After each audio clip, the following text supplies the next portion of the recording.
everybody, my name is Ashley, and I am so glad to be here with you. Today, we are closing out our series called Red Flags, Respect, and Relationships. And in it, we've been talking about navigating sex and relationships in a way that honors God, ourselves, and others. See, we think talking about dating, sex, relationships, and all the stuff that comes with it is too important to just skip over. It's too big of a deal to not start talking about it in a safe space with safe people like the ones you're with right now who care about you and want what's best for you. Of course, knowing what's best for any of us when it comes to dating and relationships isn't easy. Like, what even is dating? How would you all define that term? So take a second right now to answer that question with your small group. See what I mean? We all have different ideas of what the word even means. Now, if you're like me, your idea of what's best for you when it comes to dating and relationships probably came from the stuff you see around you. The couple you see on your favorite TV show, the perfect ending to your favorite rom-com, the book series that leaves you waiting to see if the characters will finally get together, or that picture-perfect influencer couple that you follow online. All of that stuff gives us these ideas of dating and relationships that seem too good to be true. And here's the thing. They are. Dating and relationships aren't always picture perfect. They can be awkward, frustrating, disappointing, confusing, messy, and weird.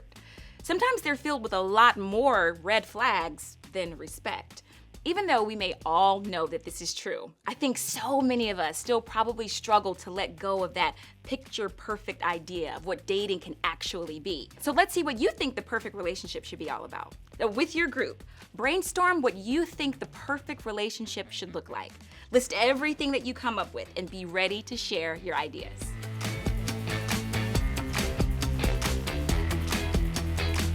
I'm sure many of your answers have to do with what you hope the other person will bring to the table.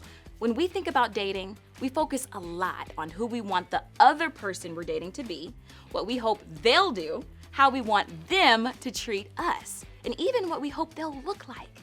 And while all of that stuff is definitely important to consider, it leaves out a pretty big piece of the relationship puzzle. You. Since it takes two people to make a relationship work, shouldn't we be focusing on both people? Shouldn't we be asking ourselves what we can bring to the table too? If we all want healthy relationships, and I think we do, then what can we do to make sure we're taking steps to get there? Even if you're not dating now or even interested in it, trust me, this matters for your everyday relationships, like the ones with friends, siblings, teammates, and more. So how can we make sure that we're focusing on the right things when it comes to dating? Now, a couple thousand years ago, a guy named Paul wrote a letter to the Christians in a town called Corinth. Paul's life had been completely changed by Jesus, so much so that he started sharing the message of Jesus with people all over the world, including Corinth. After he spent some time with them, Paul wrote the people there a message to remind them of what God says is best for them.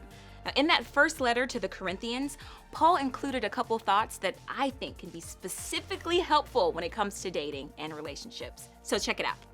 Love is patient and kind. Love is not jealous or boastful or proud or rude. It does not demand its own way. It is not irritable, and it keeps no record of being wronged. It does not rejoice about injustice, but rejoices whenever the truth wins out. Love never gives up, never loses faith, is always hopeful, and endures through every circumstance. Here, Paul listed what God says love looks like: patient, kind, faithful, hopeful, and lasting. It's not rude or prideful. It doesn't keep score, and it doesn't give up.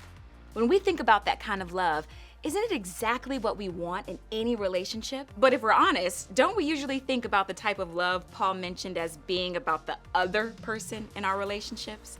We want the other person to be patient. We want them to be kind. We hope that they're faithful. We hope that they don't brag or act prideful. We want them to not give up. To be clear, that's not bad at all. God wants us to look for those type of characteristics in any relationship, from friendships all the way to dating relationships. But we shouldn't leave it there. Instead of focusing on finding all this great stuff in other people, we need to stop and look at ourselves. we need to consider if we're that kind of person as well. Am I patient?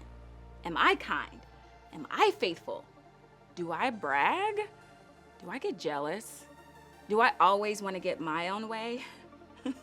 Okay, so when it comes to relationships, what we bring to the table matters too. Being honest about that is part of moving toward becoming the person that God made us to be. A person who is patient, kind, faithful, hopeful, and all the other things that Paul mentioned. Here's what I want you to remember today. When it comes to dating, God cares about us demonstrating love before looking for love. Start there. Instead of putting all of your effort and energy into finding the person that you want to be with, focus on becoming the person you want to be first. One step toward developing the qualities of love that God wants us to demonstrate is to practice sexual integrity. Now that means choosing to respond to the sexual things that we feel or think or desire in a way that respects ourselves, others, and God. Dating may be a very real way for you to learn to live out the love that Paul wrote about with integrity. But you don't have to wait until you start dating to practice sexual integrity or to start letting God's Spirit develop really great qualities in you. In fact, we need to be putting these things into practice before we even think about dating someone. Why? So you can demonstrate love before you look for love. Whether you're dating or not, you have the opportunity every day to live out the characteristics of love that Paul wrote about in this letter to the Corinthians. God cares about us demonstrating love before looking for love. And the reality is that God has given us all the power that we need to become the type of people that God wants us to be. So instead of using dating as a way to look for the right person or the picture-perfect relationship, let's focus on developing the characteristics of love that Paul listed for us. Let's focus on demonstrating love before looking for love. And here's how. First, red flags. Identify them. It's okay to admit your red flags. In fact, it can actually be freeing. Relationships aren't perfect, and neither are you.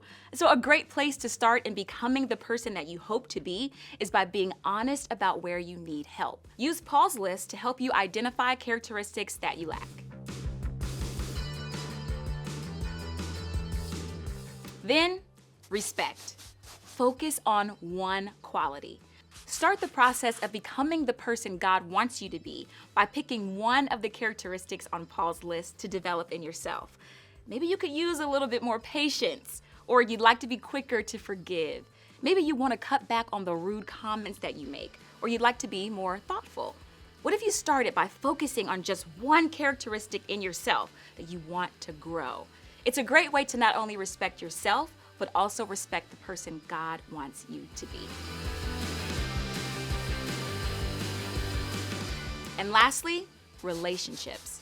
Practice what you pick. Who you're becoming affects who you are in your relationships.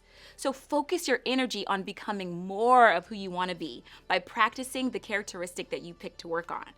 If you have a tendency to be rude to those you love, practice giving compliments to them on purpose instead. If you tend to be impatient, practice being patient in your responses to people this week. Instead of holding a grudge, practice bringing up and talking through something that hurts your feelings.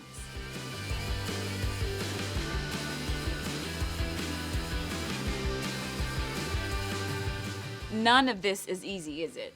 In fact, it would probably be a lot easier if those simple, picture-perfect relationships that we see on TV actually did exist. Unfortunately, developing real relationships with real love takes a lot of real work.